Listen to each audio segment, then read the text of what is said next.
I didn't have time to grab a bite to eat because my appointment was scheduled for 11:15 a.m. So instead, I grabbed a granola bar, got in my BMW, and headed for 500 Indiana Avenue Northwest, Washington, D.C. Superior Court. It was this day that I met the man of my dreams, the most gracious and perfect gentleman I've ever met in my life. This was the day I met the man I planned to spend the rest of my life with. As I entered the elevator and the door was about to close, I opened back up again, and there he was. There were two other women on the elevator, one who seemed as though she was a nervous wreck. I assumed she was an untrained court clerk getting the runaround from her boss. The other one was an elderly woman with a pretty smile, who wore the worst perfume I'd ever smelled in my life.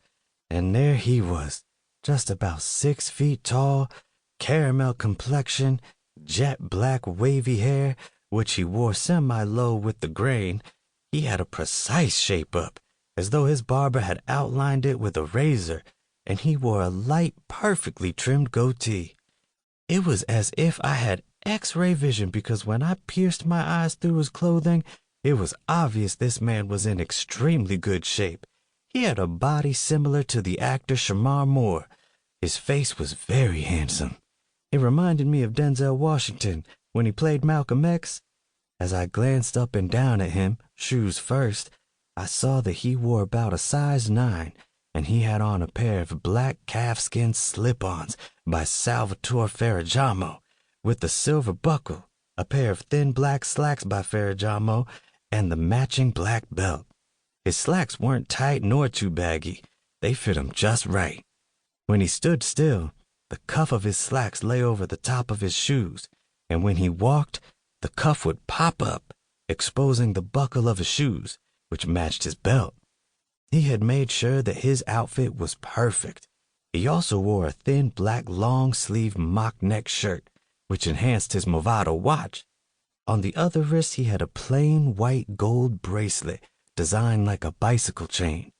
He also carried a small notebook case, and his walk was a gracious, cool, superior walk, as if to say, nothing or nobody can fuck with me.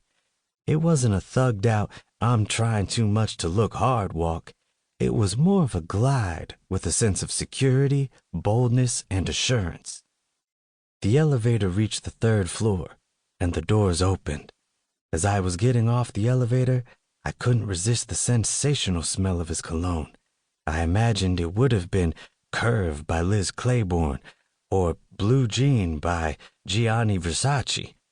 Before the doors closed, he leaped out of the elevator and followed me as I continued to walk down the hall.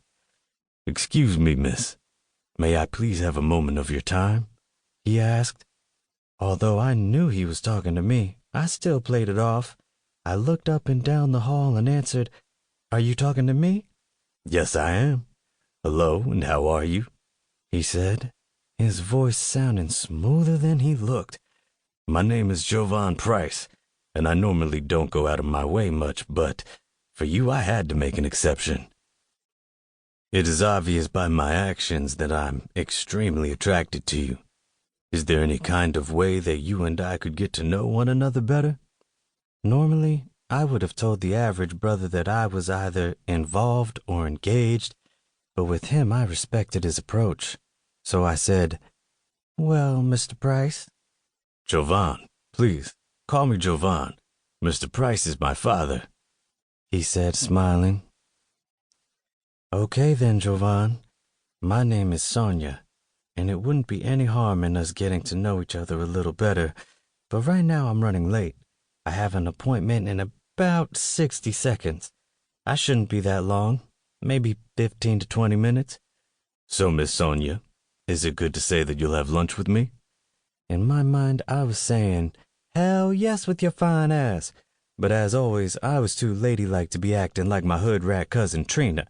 So I said, "Yes, I will have lunch with you." "Good.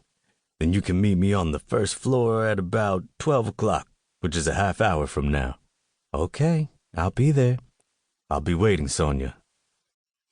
It was now 12 o'clock, the busiest time in